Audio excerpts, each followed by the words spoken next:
السلام عليكم ورحمة الله وبركاته. ازيكم حبايبي؟ عاملين ايه؟ يا رب دايما تكونوا بخير. وحشتوني جدا جدا جدا من الفيديو اللي فات. ان شاء الله النهاردة هعمل معاكم الأكلة الرسمية للشتاء، هتعجبكم جدا. طبعا عرفتوا هي ايه. قبل ما ندخل على الفيديو ما تنسيش تحطي اللايك وتشتركي في القناة لو لسه ما اشتركتيش.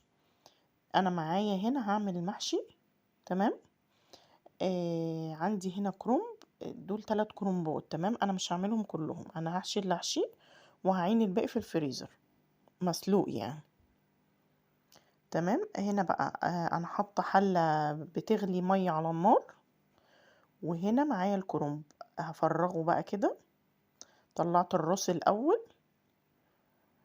وبعدين هشيل الورق وهخلي يعني الكرنبايه على قد الحله وهنزلها زي ما هي، وبعد كده هطلع الورق بقى. تمام.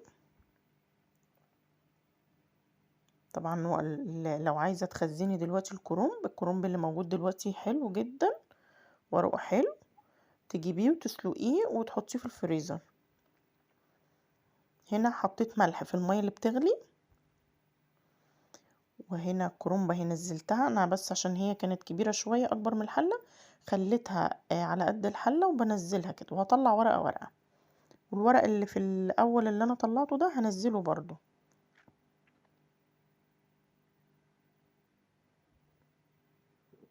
لو وصلتي لحد هنا ما تنسيش تحطي اللايك.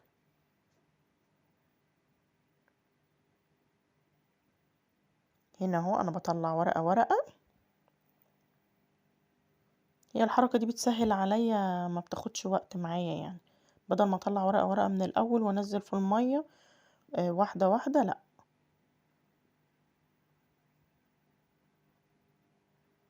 تمام. انا هسلق بقى كل الكمية اللي معايا، بعدها هنزله تحت الحنفية اشطفه بس شطفة علشان يبقى نضيف وخلاص كده الكرنب عندي خلص. هقطعه بقى علشان اعرف احشيه. هنا بقى حلة على النار، حطيت فيها شوية زيت كده حلوين. فرمت بصل في الكبة، هنزل عليه كده في الزيت. تمام. هشوحه بس مش عايزة لونه يغير، انا عايزاه يدبل بس مش اكتر.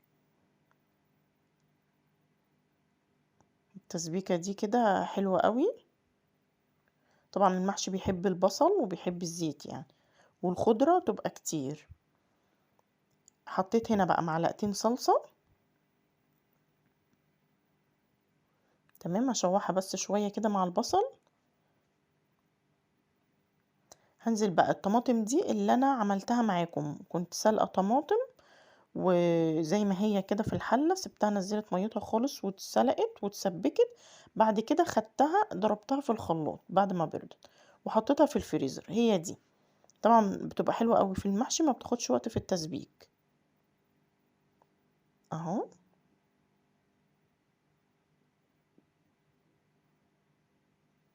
هسيبها بقى تتسبك. انا بحب احط التوابل في الاخر. التوابل في الاخر طعمها بيبقى باين قوي يعني. تمام. حطيت بقى ملح، وهحط فلفل اسود وشوية كمون وشوية بهارات وكزبرة ناشفة. يبقى ملح وفلفل اسود وكمون وبهارات وكزبرة ناشفة.